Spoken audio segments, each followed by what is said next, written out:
Entrevistas, opinión, formación, diálogos, formando conciencia.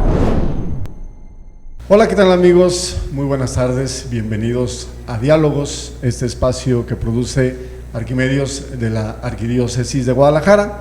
Y como cada jueves, le damos la más cordial bienvenida y agradecemos el favor de su amable atención. Como ya se habrán dado cuenta, hoy tenemos un programa especial. Especial porque hoy haremos, porque es justo y necesario, una evaluación del sexenio que termina, administración que encabezó el presidente Andrés Manuel López Obrador y que se autodenominó la Cuarta Transformación. Le toca a la Iglesia evaluar a los gobernantes, opinar sobre la gestión gubernamental. Habrá que entender que todo ciudadano, por el simple hecho de serlo, tiene derecho a omitir una opinión sobre la cosa pública. Más aún, tiene la obligación de informarse y, de acuerdo con el dato duro, la estadística, los hechos, hacer una crítica que le permita tomar las mejores decisiones para su futuro inmediato y para el futuro de quienes le rodean. Es en este sentido que, como ciudadanos y como Iglesia, con derechos y obligaciones, superando visiones decimonónicas que pretenden encerrarnos en la sacristía, con responsabilidad y escuchando la voz de los expertos que nos acompañarán, evaluaremos y opinaremos sobre esta administración. Con esto la Iglesia se propone, como dice el mismo compendio de la doctrina social, ayudar al hombre en su camino de salvación. Se trata de su fin primordial y único. No existen otras finalidades que intenten arrogarse o invadir competencias ajenas descuidando las propias, o perseguir objetivos extraños a su misión. En fin, como creyentes hacemos eco de la voz del Papa. Queremos sumarnos a rehabilitar la política y con ello contribuir a la construcción del tan anhelado bien común.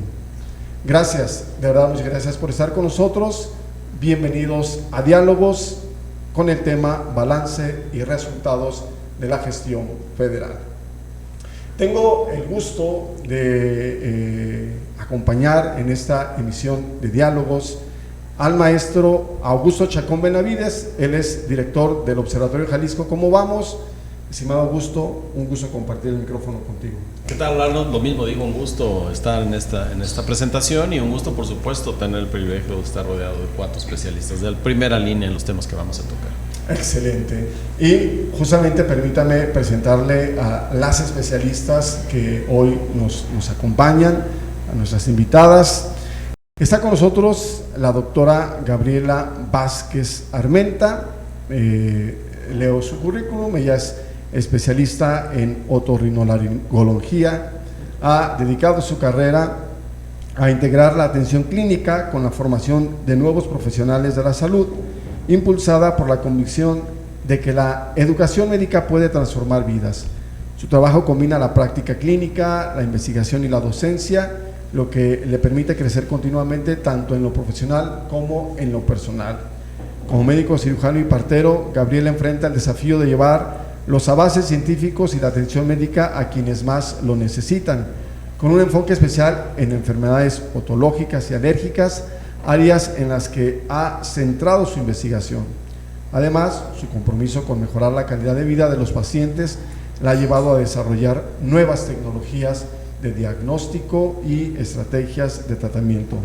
Gabriela es fundadora y Chief del Scientific Officer de Elemental Clinical Research y ha logrado patentar investigaciones en el campo de la salud.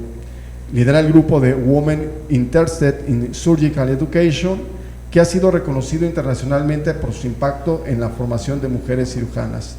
Desde 2011, Gabriela ha sido parte del Tecnológico de Monterrey, donde se ha ocupado de diversos roles de liderazgo, incluido el de directora de departamento y actualmente como decana de la Escuela de Medicinas de Ciencias de la Salud en la región Centro-Occidente.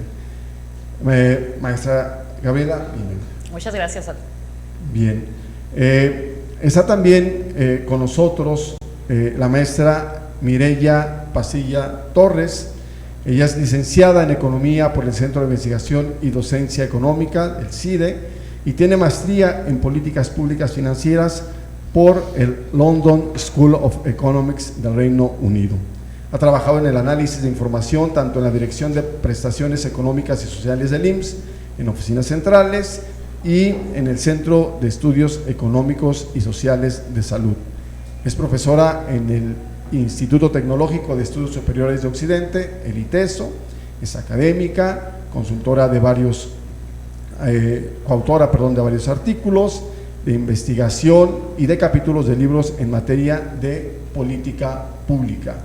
Ha sido consultora de Coneval, del Programa de Naciones Unidas para el Desarrollo ONU Habitat, del Banco Interamericano de Desarrollo y de organizaciones no gubernamentales. Actualmente es directora de Información, Estadística, Económica y Financiera del Instituto de Información, Estadística y Geográfica de Jalisco. Maestra Elvira Mireya, bienvenida. Muchísimas gracias por la invitación. Bien. También está con nosotros la doctora Danielle Strickland. Ella es licenciada en Estudios Financieros de Kenyon College, maestra en Educación de Framingham State University y doctora en Ciencias Sociales del Centro de Investigación y Estudios Superiores en Antropología Social, el CIESAS. Es profesora titular en el Departamento de Psicología, Educación y Salud del Instituto Tecnológico y de Estudios Superiores del Occidente, ITESO, y miembro del Sistema Nacional de Investigadores Nivel 1.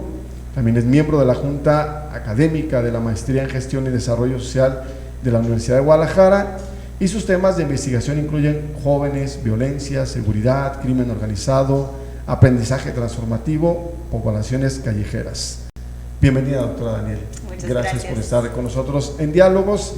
Y también está con nosotros la doctora Brenda del Rocío Pérez Lana.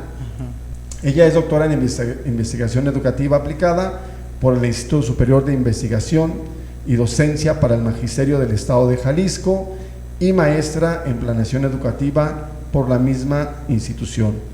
Licenciada en Comercio Internacional por la Universidad del Valle de Atemajac, la UNIVA, Campus Jalisco. Ha dedicado 28 años al servicio de la educación. Es empresaria en el ámbito de la capacitación especializada y presidenta de la Asociación Civil Grupo Democrático Jalisco, asociación dedicada a la creación y articulación de estrategias y acciones orientadas a fortalecer la construcción de una comunidad más informada y participativa.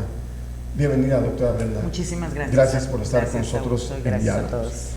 Bueno, como pueden ver, pues tenemos especialistas con un amplio currículum que seguramente nos darán las pautas necesarias para hacer nuestra reflexión. Y bueno, entremos en materia. Les cedo la palabra al maestro Augusto para que nos digan cuáles serán los temas que abordaremos. No podemos agotar toda la administración pública, pero sí podemos abordar algunos temas que consideramos fundamentales para el análisis. Gracias, Arnold, y bueno, por supuesto, gracias a nuestras invitadas. Ya lo dije, un privilegio que estar con ustedes. La importancia de evaluar, y es una evaluación conversada. No vamos a sacar un examen para sentar a los funcionarios del gobierno federal para hacerles una prueba y ver cuánto sacaron.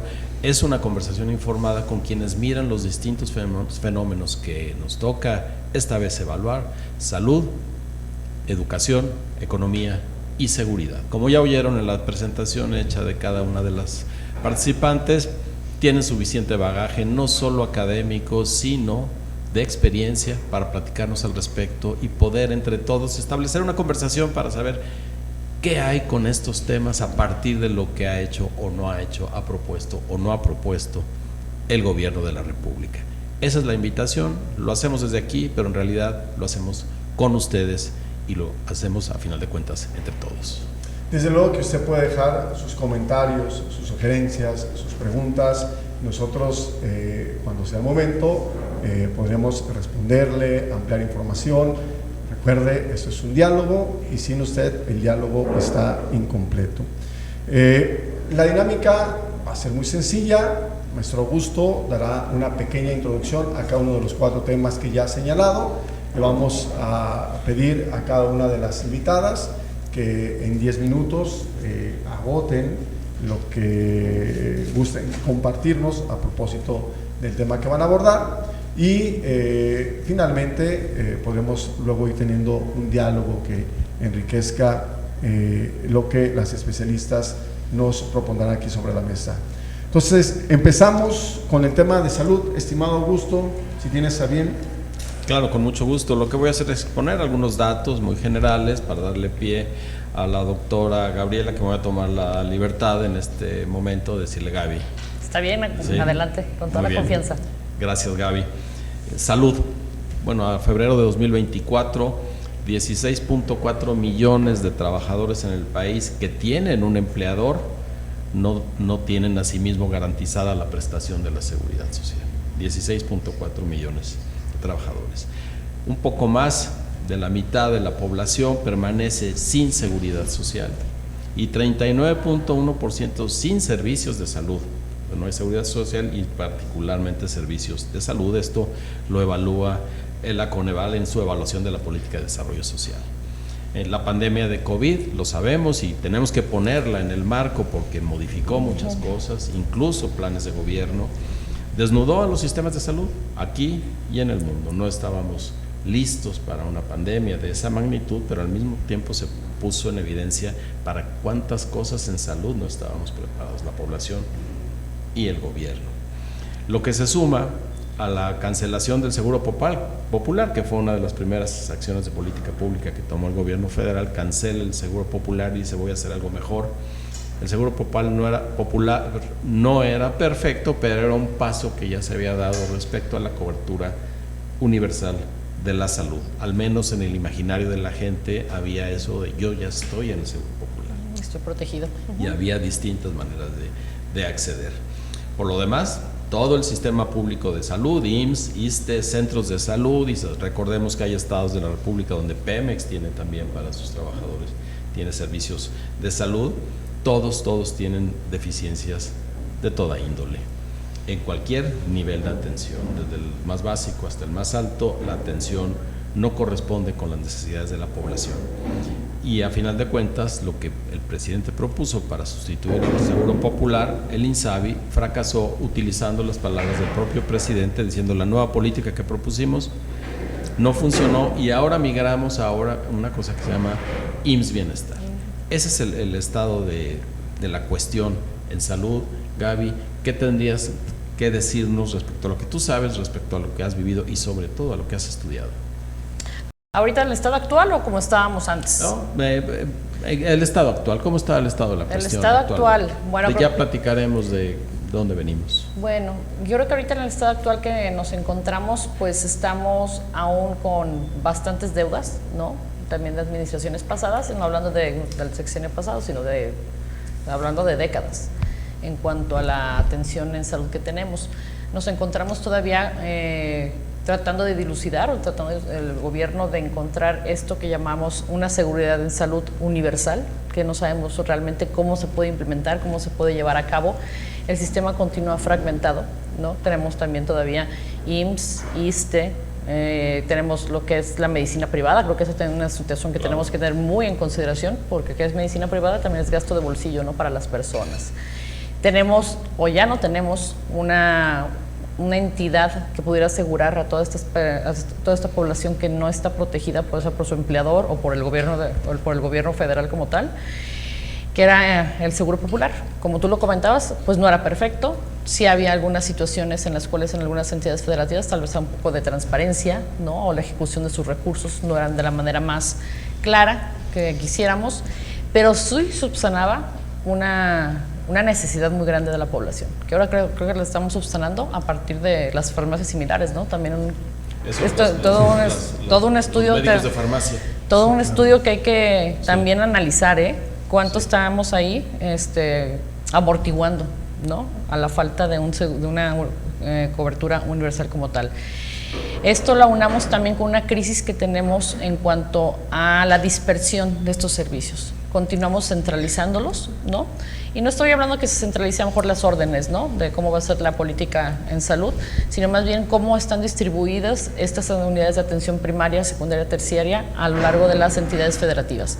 Están la mayoría del médico especialista, ¿no?, para situaciones complejas, catastróficas, ya sea cáncer, por ejemplo, pues va a tenerse que atender una persona o viajar o migrar, ya sea a Guadalajara, Monterrey o Ciudad de México, ¿no?, cuando realmente pues deberíamos de tener la capacidad de atender ese tipo de enfermedades en poblaciones rurales.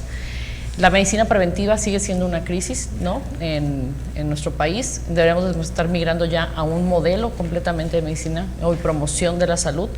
Tenemos ya pues años con una carga de enfermedad muy importante debido a enfermedades crónico-degenerativas como la obesidad, diabetes, hipertensión, que esto va obviamente generando complicaciones que van generando incapacidad también en las personas, ¿no? Personas que probablemente tendrían una esperanza de vida de 80 años se reduce 70, ¿no? Pero también esa incapacidad se traduce también en la manera de la capacidad de generar empleo, ¿no? Una persona con una enfermedad de diabetes descontrolada, pues puede ser que en algún momento dado tenga una enfermedad renal crónica y eso lo incapacite para seguir produciendo, ¿no? Entonces sí es una cadena en la cual estamos ahorita o la situación en la que nos encontramos. Creo que también falta ver el impacto que vamos a tener con la adopción o la desaparición del INSABI y con la aparición de IMSS Bienestar, que pues al migrar toda esta atención que queda a cargo del Instituto Mexicano del Seguro Social, pues va a ser un impacto bastante importante tanto en recursos humanos como en recursos económicos para la institución. No vamos viendo que pues el IMSS está atendiendo una población prácticamente del tamaño del Reino Unido, pero con el 10% del presupuesto que tiene el Reino Unido para atender esa población, ¿no? Entonces ahora, aunándole estos 16 millones de personas que atendía Seguro Popular, después INSABI, pues va a ser realmente un reto muy complejo, ¿no?, en el cual nos vamos a enfrentar. Y pues bueno, también viene a continuar el comentario pues hacia dónde o hacia dónde se dirige la política de la universalización del servicio, que creo que eso va a ser una parte muy importante que sí se tiene que tener sobre la mesa. Creo que ya es el siguiente paso que requiere el país para tener una mejor cobertura, una mejor atención y a final de cuentas una mejor esperanza de vida para las personas. Podremos, a lo mejor ahorita vamos a hablar un poquito más ya con más aristas, ¿no?, pero también tenemos un tema sobre la educación, ¿no?, la formación de personal, la distribución de este personal de salud, ¿dónde se encuentra? Pues se encuentra también centralizado, ¿no?, en las grandes urbes, no está donde se requiere. ¿Y por qué no está? Porque a lo mejor vamos a platicar un poquito hasta por seguridad, ¿no?, situaciones, claro, ¿no? Claro. Entonces creo que hay muchos pendientes. Tocaste un punto muy importante con la pandemia que tuvimos de COVID-19, pues los impactos fueron demasiado heterogéneos en las diferentes entidades federativas, ¿no? No hubo una política unificada, ¿no?, de actuación oportuna en la pandemia, y creo que esto pues nuevamente sí evidenció pues las carencias aún más, ¿no?, que tenemos, y tanto en la parte de infraestructura como también en la parte de prevención, ¿no?, hasta de comunicación que podemos tener, claro, en salud. Y bueno, creo que sí tenemos un panorama que es muy interesante, muy complejo, muy retador, pero que necesitamos pues actuar, ¿no?, como, claro, sociedad. Y está lo que se ha vuelto más mediático en salud, el acceso a medicamentos. Teníamos una situación, a lo mejor vamos a platicar un poquito después. Me parece que durante en los sexenios pasados había tal vez una postura más de descentralizar los servicios, tener un poco más de autonomía en las entidades federativas, y en esta nueva administración un poquito más a la centralización y el control, ¿no?, desde el Palacio de Gobierno. No creo que sea malo en algunos aspectos, pero sí estamos viendo que a lo mejor la política no está siendo orquestada, organizada o con una planeación adecuada, ¿no? Podemos tener ahorita como el centro que tenemos de distribución de medicamentos que desafortunadamente no ha cumplido con las expectativas con el cual se creó. Nuevamente, por ejemplo, a lo mejor extrapolándolo un poquito hacia el INSABI, ¿no? También es una gran idea, sí es una gran idea, pero la ejecución pues no está haciendo lo que se estaba esperando. Una cosa que sí se tenía asegurada, ¿no?, en algunas administraciones pasadas.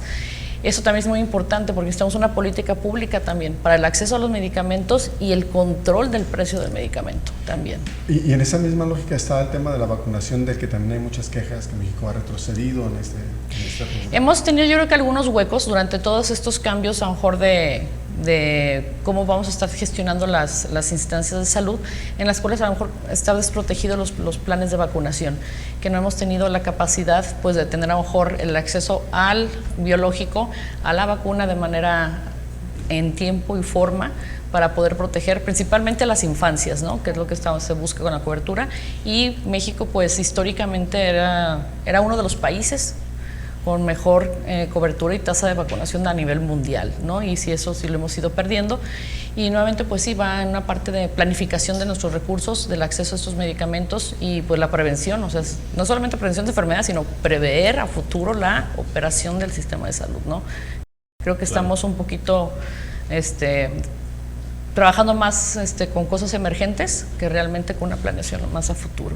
Sí, lo que es interesante respecto a este tema es que nos damos cuenta que cuando no le ponemos la debida atención, los gobernantes por supuesto, pero también nosotros, en 6 años podemos retroceder 20. Claro. Algo que se había logrado nos podemos ir atrás muy fácil. Muchas gracias, Gaby, estupendo tu presentación. Y vamos al siguiente tema, educación.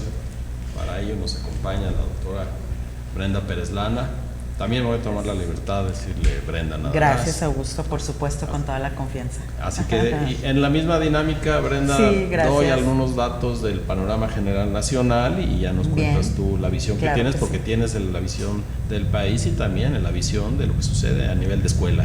Así es, gracias. En México hay 34.8 millones de niños, niñas y jóvenes entre 3 y 18 años que por su edad deberían asistir a la educación obligatoria, porque lo dice la Constitución, pero de ellos 6.4 millones no asisten a la escuela. En México, 9 de cada 10 estudiantes que inician la primaria logran llegar a la secundaria. Ese es un logro, solo uno se nos queda en el camino y no termina la secundaria. Pero la proporción se reduce a 7 entre estudiantes de habla indígena y a 6 entre jóvenes con discapacidades. Aún ahí, en esa gran estadística, las poblaciones vulnerables tienen menos acceso a la educación y tal parece que no estamos preocupándonos. Conforme avanza el camino a la educación superior, las diferencias se profundizan. Solo 1 de cada 3 jóvenes que inició la primaria llega a la universidad. Sin embargo, esa cifra se reduce a 4 de cada 100 entre las personas con discapacidad y a 3 de cada 100 de aquellos que hablan alguna lengua indígena. Es decir, está para esas poblaciones muy remota la educación, al menos el sueño de educación que hemos tenido desde hace más de 100 años.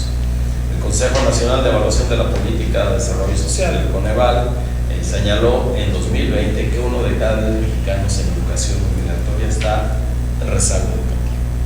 A lo mejor están en la escuela, pero hay un rezago educativo, es decir, que su nivel escolar no corresponde al que deberían tener de acuerdo con su edad.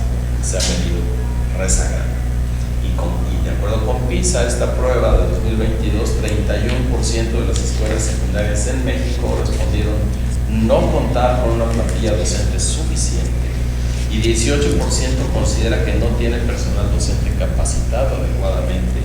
Esto con base a la opinión de los directivos de las escuelas y de los mismos docentes. Y después tenemos los grandes movimientos educativos de ese sexenio, la contrarreforma educativa que inició esta administración, es decir, darle reversa a lo que se había avanzado en el sexenio previo, que no era perfecto igual, pero se pone un freno de mano contundente y nos echamos en reversa.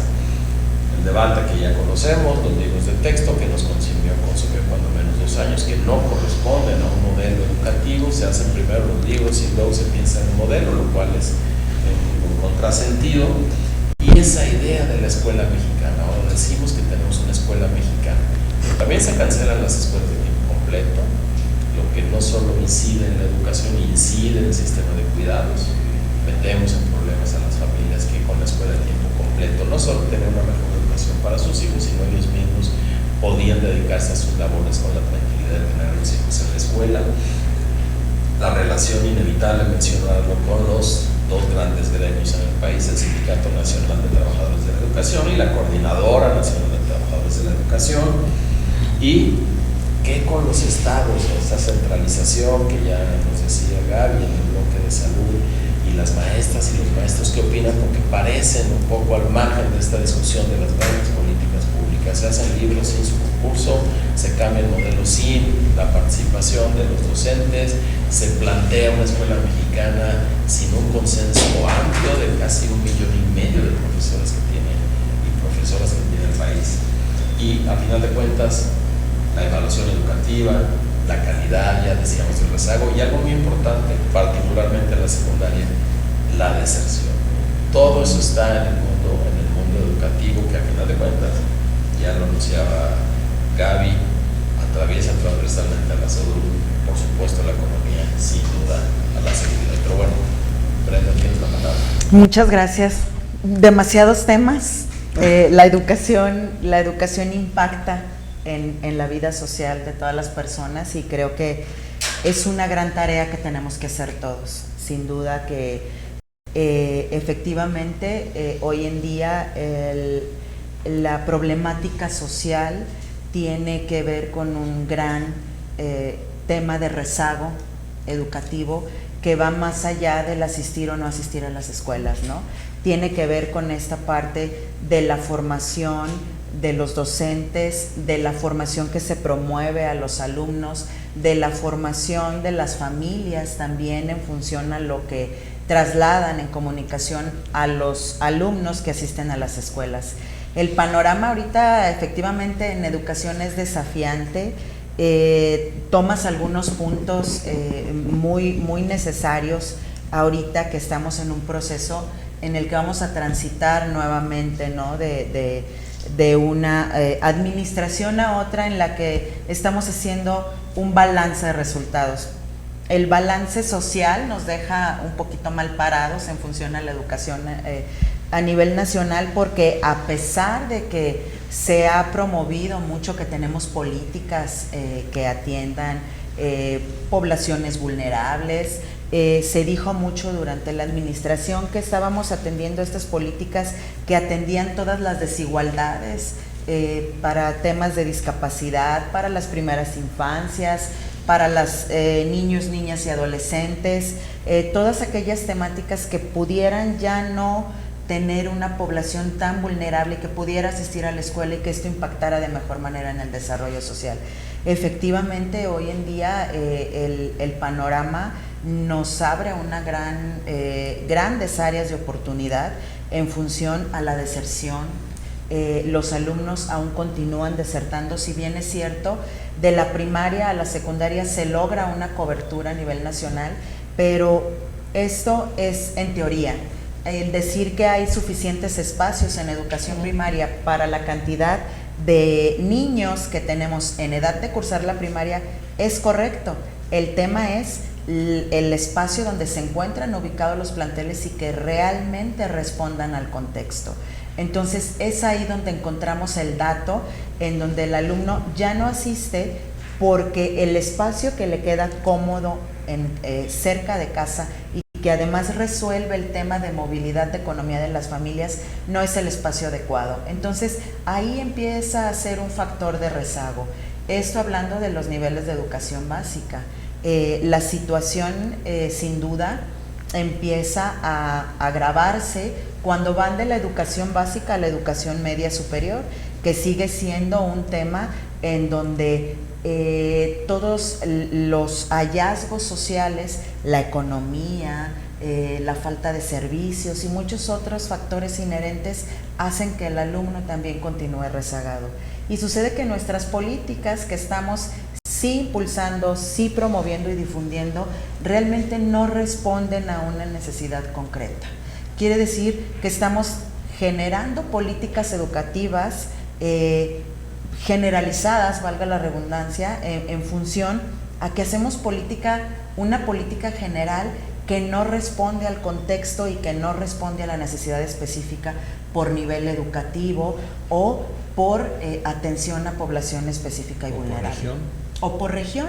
Específicamente, cuando hablamos de que la educación básica, por ejemplo, va la escuela hasta educación secundaria, pues sí, sí responde a un nivel que tienen los niños en edad de cursar y que responde hasta cierto punto la escuela urbana y rural, que aún sigue teniendo desigualdades, ¿no?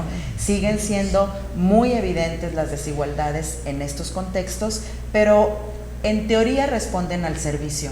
Pero si profundizamos en la regionalización de la educación, que es donde tendríamos que estar poniendo ahorita énfasis, porque el involucrar políticas que hablen de un exceso de recursos en tecnología, de un abastecimiento a las escuelas en materia de recursos financieros, pues sí nos habla de una evolución en la educación y de una mejora en la calidad de los servicios, pero realmente nos habla de un rezago y de un abandono a las escuelas, porque ya la escuela no es accesible para todos, se ha vuelto un privilegio.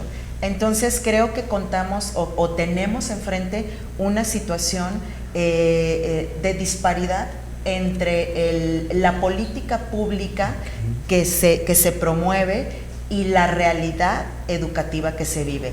E incluso, bueno, lo vemos en la realidad social nos da la respuesta de lo que estamos platicando, ¿no? Más niños en las calles, más delincuencia, más mujeres violentadas. Esto quiere decir que hay más alumnos fuera de las escuelas. Hablas del tema también de la educación superior y efectivamente, si la educación básica hoy día es un recurso de no tan fácil acceso a nivel nacional, porque no tenemos enfrente como un factor determinante para la planeación el contexto, la región, la condición, ¿no? Y la particularidad de la persona, de la familia y del entorno, porque así es como tendríamos que pensar la escuela.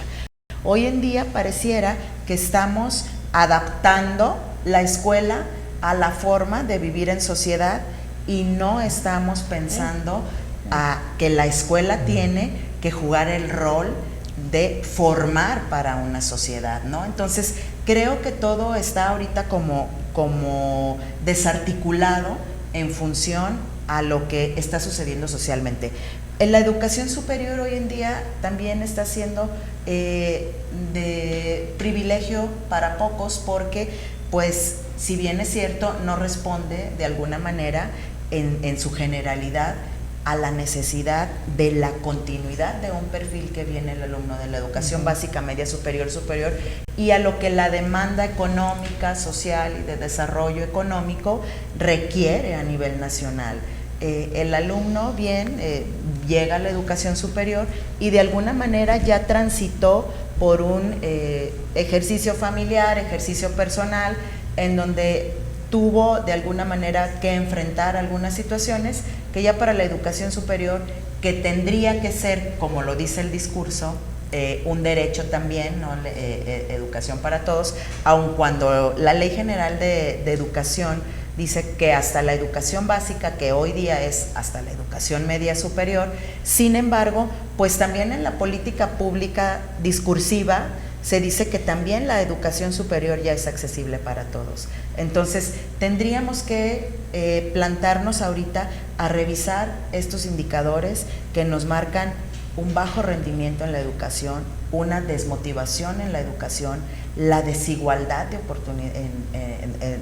oportunidades, el abandono escolar y obviamente un tema también que abordabas ahorita, la política pública, ¿no?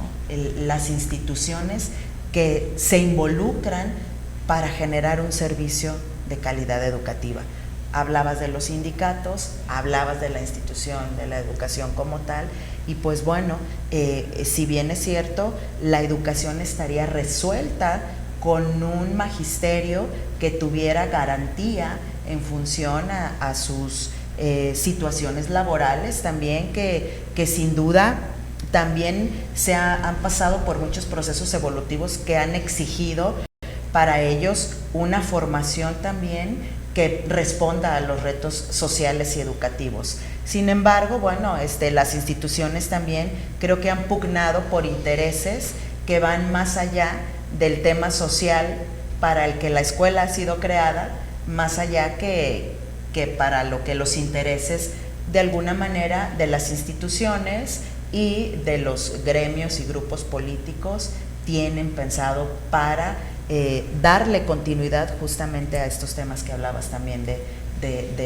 política pública, ¿no? Entonces, la necesidad de las escuelas sigue siendo evidente, la infraestructura se atiende y a veces creo que se atiende sin una base de diagnóstico, se atiende porque se dice que hay recurso generalizado para quizá poner en algunas pizarrones interactivos o exceso de tecnología, cuando lo que las escuelas en muchos contextos requieren agua potable, luz, baños dignos, quizá incluso esta articulación también donde la escuela juegue un rol de comunicarse con otras instancias que permitan tener alumbrado público para que también la escuela sea un espacio accesible.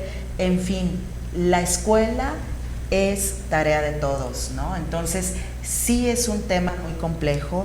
La formación docente es un tema que creo que es prioritario, porque pensar al docente es pensar en un ente de cambio social, porque él es un líder natural en la escuela, él es una imagen para el alumno, y si no recuperamos esta forma digna de ver al maestro como alguien que nos apoya en la formación del alumno y alguien que va a generar un bien social, entonces estamos pensando justamente en nada más generar políticas que permitan nada más darle continuidad a un sistema sin un enfoque social y sin un enfoque obviamente de lo que nos corresponde hacer como institución educativa.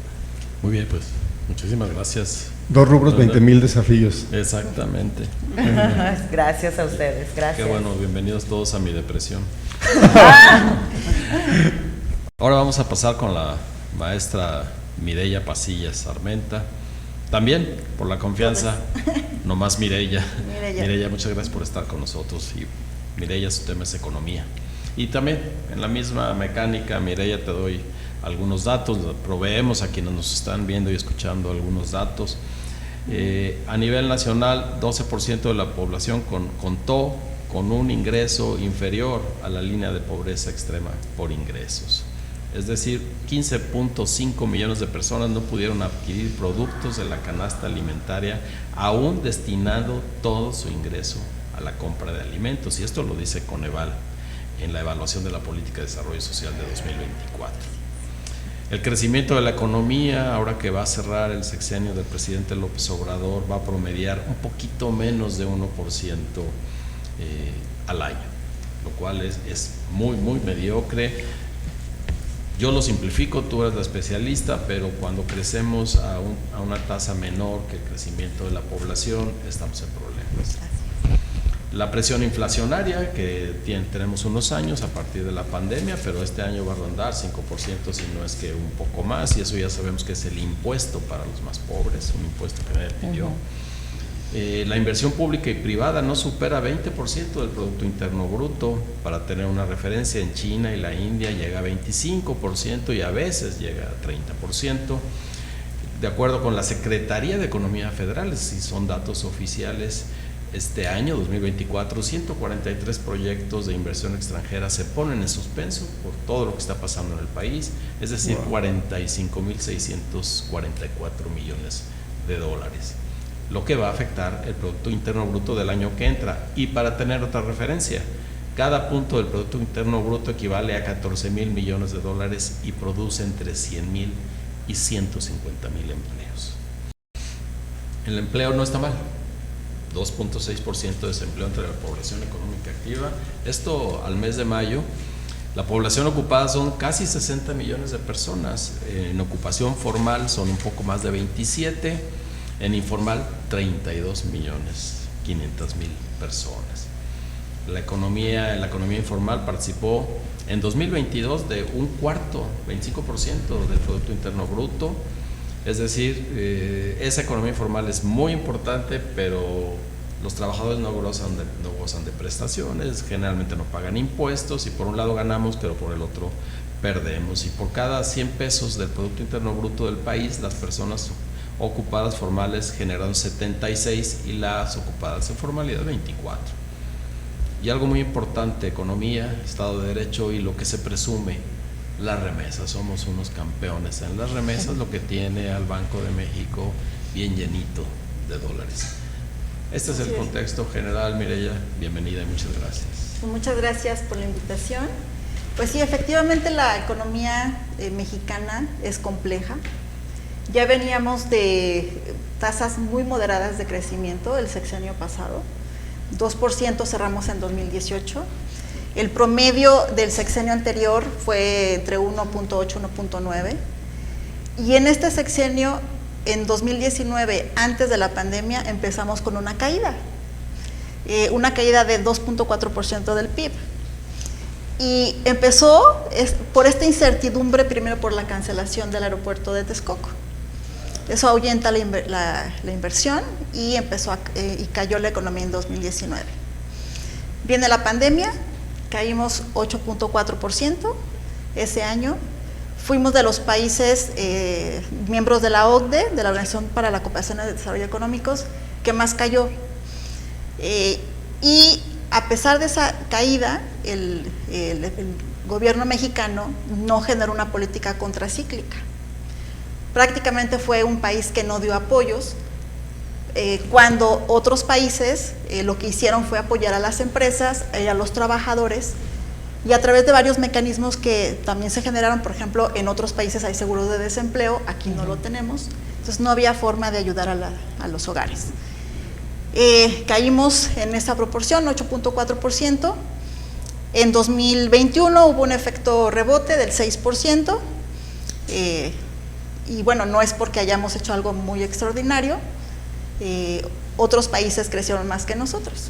Digo, todos veníamos de un problema tan crítico como es la pandemia, y bueno, hubo esta caída.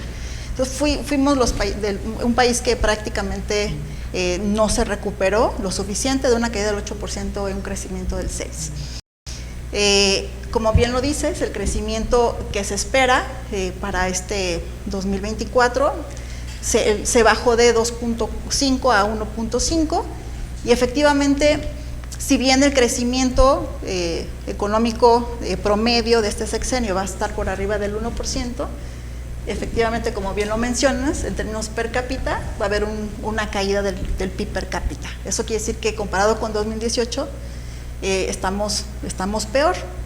Y bueno, hay otros datos que nos pueden indicar, bueno, hay algunas cosas positivas. Hubo el crecimiento de los salarios, ¿no? Eso sí se dio como algo positivo en este sexenio. Veníamos, por ejemplo, de un salario mínimo de 80 y tantos pesos a 270 en esta ocasión. Sin embargo, tenemos profundos problemas, y como ya también bien lo mencionabas, uno de los principales que se da en el mercado laboral es la tasa de informalidad. Tenemos niveles del 56%, o sea, más de la mitad de la población económicamente activa es informal. Y bueno, puede ser un número nada más, pero de fondo lo que toca es un montón de derechos. Está el problema del derecho a la salud. ¿Sí? El derecho a una pensión contributiva, a la protección económica, porque precisamente la seguridad social lo que nos da es una protección económica ante eventos y riesgos de la vida. La salud, cuando alguien se enferma, obviamente el cuidado de la salud repercute en la parte económica, como también ya lo mencionaban Gaby, que el gasto de bolsillo es de los más altos aquí en México, en el mundo, ¿no? ¿Por qué? Porque tenemos que gastar porque los servicios de salud no son suficientes. Pero también nos da protección ante un accidente de trabajo, ante una incapacidad, que una persona informal no tiene esa protección económica para hacer frente en ese periodo. Las mujeres cuando se embarazan, por ejemplo, ¿no? En la seguridad social se tiene pues esta protección, ¿no? Le dan un certificado de incapacidad por maternidad, le protege a su trabajo, pero en la informalidad esa protección no ocurre. La pensión contributiva Un acierto de esta administración pues fue la pensión del bienestar para los adultos mayores. Tenemos universalidad ahí, tenemos una cobertura del 100%, pero lo que es cierto es que esa pensión todavía no es suficiente para evitar la pobreza en la vejez. Tenemos las pensiones contributivas de la Seguridad Social están muy limitadas. Se estima que solamente una cuarta parte de la población que tiene una Afore, por ejemplo, va a tener una pensión por los requisitos que se necesitan, como las 1000 semanas de cotización, y no hay ahorros suficientes en la Afore para pagar una pensión digna. La mayoría vamos a tener una pensión mínima garantizada, que es la que otorga el IMSS, y los demás no. Y un problema que viene detrás es la informalidad, pero también este tránsito de las personas que entran y salen del mercado formal, ¿no? que transitamos de la formalidad a la informalidad. Entonces ese es un reto importante, ¿no? La seguridad social que viene de la informalidad, que es muy drástica. Bueno, tenemos la tasa de participación laboral 60%, las mujeres, digamos, eso es en general, pero tenemos un problema también de género en este aspecto. El 70% de los hombres participan en el mercado laboral, en las mujeres es menos de la mitad, menos del 50%. Entonces ahí también tenemos un reto importante, pero bueno, la inflación es otro tema que se generó, obviamente fueron causas relacionadas con cuestiones externas como la pandemia, pero tenemos en lo que va de este sexenio una inflación por arriba del 30%. Es la peor de los últimos 20 años. Digamos, el sexenio pasado rondó el 27%, pero estamos ahorita en una situación peor en términos de la inflación. Eso pues come el poder adquisitivo de todas las personas y, como bien lo mencionabas, Augusto, se conoce como un impuesto a los pobres, ¿no? Porque ¿qué es lo que está subiendo más? Los alimentos. Claro. El precio de la inflación de los alimentos generalmente está 2 o 3 puntos porcentuales arriba de la inflación general. Y las personas con menores ingresos es lo que más destinan su ingreso a alimentos. Entonces tenemos ahí un reto también importante. Deuda pública, por ejemplo, estamos llegando con niveles del 50% del Producto Interno Bruto. El sexenio pasado el 46% del PIB era deuda pública. Y bueno, este endeudamiento que ha tenido el gobierno federal va a repercutir en el siguiente sexenio. Este endeudamiento se genera por este gasto tan importante, primero en programas sociales, uno de ellos es de la pensión contributiva y el otro es todos los programas que están derivados, por ejemplo, las pensiones para las personas con discapacidad, y también todas las obras como el Tren Maya, ¿no? El aeropuerto de la refinería Dos Bocas, que bueno, que no sabemos si, bueno, o sí sabemos que no van a tener, no van a redituar o va a regresar dinero público de ahí. Y bueno, son muchos retos que se tienen actualmente en la economía. Solo para terminar, Mireya, esta parte de tu intervención, en estos días el gobierno de la República presume una reducción en las pobrezas, 9.9 millones de personas que salieron, según la medición del Banco Mundial de la Pobreza, que no es una medición como la que solemos emplear en México. Sí, bueno, la pobreza, digamos, hay un debate, ¿no? También entre los académicos de por decir por qué se redujo la pobreza. Y un aspecto son los programas sociales, que se han ayudado, pero otra tiene que ver cómo en la forma en que se midió la última vez. Así es. Se mejoró la forma de captar el ingreso de las personas. Entonces, ya la discusión es, entonces no es comparable, o sea, hay una reducción artificial de la pobreza o es real. El punto es que no lo sabemos. Pero hay una ley general de desarrollo que nos indica cómo se debe medir la pobreza y tendría que ser a través del Coneval. Sí. ¿Se cambió el indicador? No se cambió el indicador. La forma de calcularlo es exactamente la misma, solamente que la encuesta en la que se levanta esa información se mejoró digamos, por ponerte un ejemplo, hay un programa social. Sí. En las otras encuestas estaba subreportado, ¿no? Si tú ves que el porcentaje de personas beneficiarias de tal programa estaba muy por debajo de lo que el gobierno federal decía. Y en la encuesta, la última, en la de 2022, el porcentaje que reportaron en la encuesta con respecto al oficial se había cerrado. Entonces, esta mejora en la captación de ese dato pudo haber influido en que la pobreza se haya disminuido. Digo, podemos pensar, está bien que se reduzca la pobreza, pero nos parece que puede haber un efecto artificial. Sí, además es un anhelo que reduzca la pobreza. El problema es que cuando va uno con esos pobres que ya no son pobres, pues sus circunstancias siguen siendo exactamente las mismas. Sí, claro. Y tenemos todavía, y a pesar con esta reducción, tenemos una pobreza de alrededor del 50%. Wow. Sí. Pues muchas gracias, sí, Mireya. Con gusto. Y bueno, pasemos al cuarto tema. La doctora Daniela Strickland, seguridad. Y bueno, en la misma dinámica, Daniel, qué gusto tenerte aquí, qué gusto verte. Seguridad, en cifras del gobierno federal, casi 100,000 personas desaparecidas a marzo de 2024, solo que, igual que con la medición de la pobreza, el gobierno de la República quitó a 20,000 que nos dijo que siempre sí habían aparecido. Revisaron, trataron de que la lista llegara a ser menos y quedó en 100,000, aunque estos 20,000 los podemos poner en dudas. Una investigación de T-Research que se llama MX de agarre de números nos dice que del 1 de diciembre de 2018 al 2 de septiembre de 2024, hace unos días, 196,513 homicidios dolosos.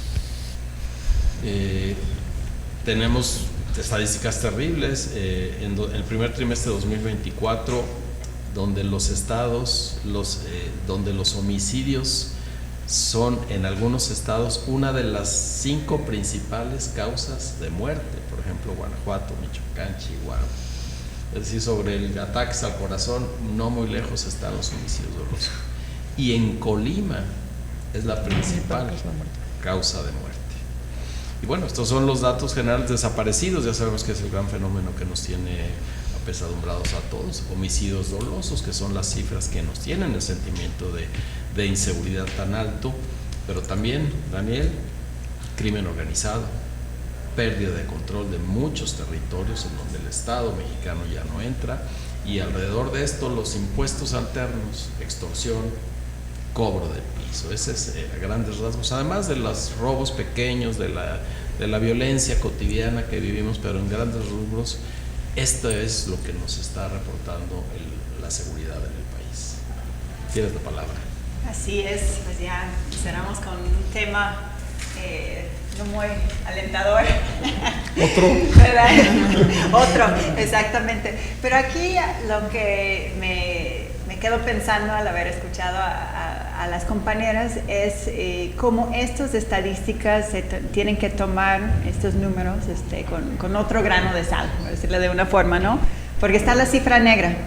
Entonces vemos los datos, me puse también a ver unos datos de cambio de 2018 a la fecha, y dice, pues el número de secuestros y extorsiones son muy parecidos, se han mantenido, y sale números de extorsiones de unos 1,500, 1,300 al año, y dices, ¿puede ser? No, o sea, ese sería de una plaza, ¿no? O sea, 1,300 extorsiones, eso ya se cubre en una colonia, ¿no? Pero es justo eso, ¿quién se anima a denunciar? Claro. Y lo vemos en todos los delitos. Uno, por la impunidad, o sea, en cosas tan simples de que se metieron y me robaron algo de la casa, me tumbaron el celular, la cadena, lo que sea. Si no tengo seguro, ¿a qué me voy a ir a perder el tiempo en nuestro sistema tan burocrático y tan ineficiente para que no pase nada, ¿verdad? Entonces está este número, y luego por otro lado el miedo de denunciar. Entonces vemos la política federal de abrazos, no balazos. Y ahí la otra cosa que creo que es importante tener en cuenta es justamente de que ese no es algo que pasa en 6 años, ¿no? Todos esos programas preventivos, esa nueva estrategia de no vamos a enfrentar el crimen organizado de frente como pasó con Calderón, no es algo que podemos esperar que se disminuya de la noche para la mañana, ¿no? O sea, necesitamos pensar que son proyectos con jóvenes, proyectos con las escuelas que se están buscando sembrar semillas, cambiar conciencia, promover una nueva escuela, pero más allá de nuestras aulas, para ser más pacífico. Entonces, pues yo creo que tiene mucho que ver lo que vaya a pasar con Sheinbaum en los próximos 6 años, ¿no? O sea, esperemos ver un poquito más de avance con esa estrategia. Sin embargo, hay que reconocer que por la falta de confianza en las autoridades, se llegó con ese sexenio la Guardia Nacional. Poco a poquito estamos perdiendo confianza en la Guardia, ¿no? Cuando ves la confianza en los diferentes niveles, todavía está así, Marina, Guardia, hay más confianza ahí que las policías municipales, y así se va subiendo, desde lo local hasta lo federal, más sin embargo, pues ahí se ve que lo estamos perdiendo, ¿no? Poco a poquito. Y hay muchos retos ahí para este órgano de seguridad que se haya implementado, ¿no? La falta de cercanía, como que no cuaja muy bien.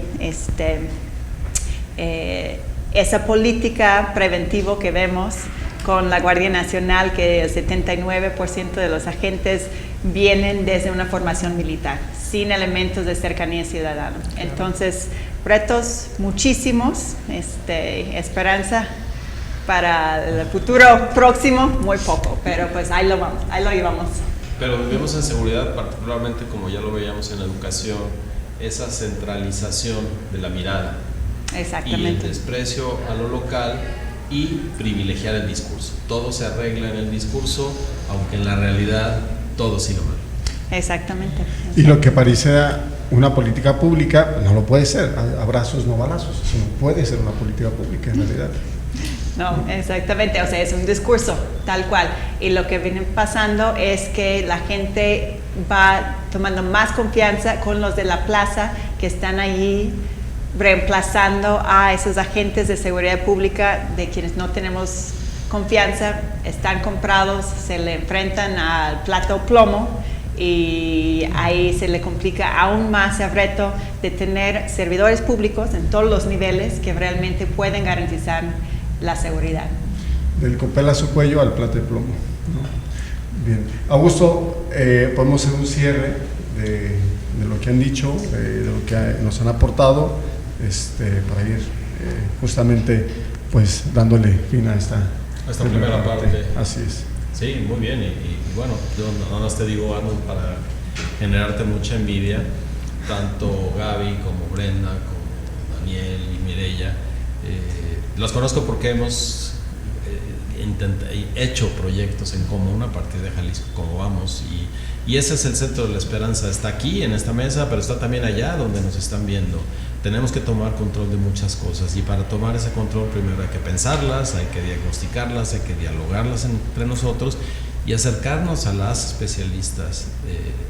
Hay mucho más allá de lo que nos dice el gobierno, y qué bueno que tengamos el gusto de ponerlo así, de ponerlo en común tal como lo han hecho, con la soltura que lo han hecho, y ya tendremos una conversación. Excelente, con eso terminamos este programa este jueves. Gracias por el favor de su atención, gracias a todos los que hacen posible que esa transmisión llegue hasta la comunidad de su hogar. Recuerde, hay una segunda parte donde dialogaremos, profundizaremos, y desde luego que asumiremos retos, porque no solo se trata de opinar, no solo se trata de dialogar, aquí lo importante es qué vamos a hacer usted y yo para que el bien común sea una realidad. Gracias por haber estado en Diálogos, nos vemos y nos escuchamos el próximo jueves. Hasta entonces. Entrevistas, opinión, formación, diálogos, formando conciencia.